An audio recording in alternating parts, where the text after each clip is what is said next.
पिंपरी चिंचवड शहरातील नागरिकांच्या तक्रारींवर तात्काळ कार्यवाही करा. महापौर रवी लांडगे यांच्या संबंधित अधिकाऱ्यांना सूचना. महापौरांचा क्षेत्रीय कार्यालय निहाय बैठकांचं सत्र सुरू.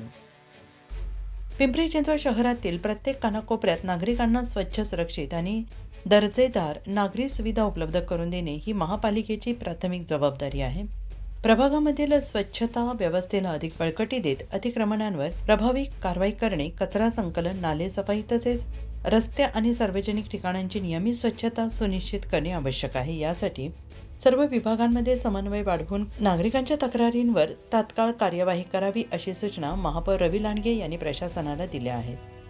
पिंपरी चिंचवड महानगरपालिकेच्या क्षेत्रीय कार्यालय अंतर्गत अतिक्रमण, कचरा संकलन, रस्ते आणि सार्वजनिक ठिकाणांची नियमित साफसफाई, नाले सफाई तसेच स्वच्छते संबंधित आढावा घेण्यासाठी विशेष बैठकीचे आयोजन निगडी येथील क्षेत्रीय कार्यालय येथे आयोजन करण्यात आले होते. यावेळेस ते बोलत होते. पिंपरी चिंचवड शहरातील स्वच्छता व्यवस्थेला अधिक बळकटी देण्यावर विशेष भर देण्यात आला.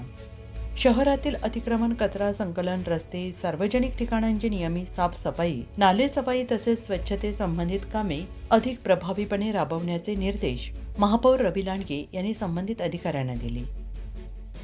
या बैठकीस उपमहापौर शर्मिला बाबर, क्रीडा, कला, सांस्कृतिक आणि साहित्य समितीचे सभापती कैलास कोटे, माजी उपमहापौर शैलजा मोरे, नगर सदस्य मंदा देशपांडे, कुशाग्र कदम, नगर सदस्य सुप्रिया चांदगुडे, सविता आसवानी, अरुणा लोंगोटे, वैशाली काळभोर, अनुराधा गोरखे तसेच आरोग्य विभागाचे उपआयुक्त प्रदीप ठेंगल, क्षेत्रीय अधिकारी अश्विनी गायकवाड, प्रशासन अधिकारी प्रिया गोरखे, अधिकारी अभियंता शहरी दळणवळण सुनील पवार, कार्यकारी अभियंता राजेंद्र जावळे, योगेश अल्लाट, लक्ष्मीकांत कोल्हे, महेश बरिदे, वैशाली ननवरे, दीपाली भोसले, सोहम निकम, सचिन लोणे, उमेश बाकले, अमोल धडस, ऋषिकेश सामंत, किरण फड, सहाय्यक आरोग्य अधिकारी, उपअभियंते, कनिष्ठ अभियंते तसेच विविध विभागांचे अधिकारी आणि कर्मचारी उपस्थित होते.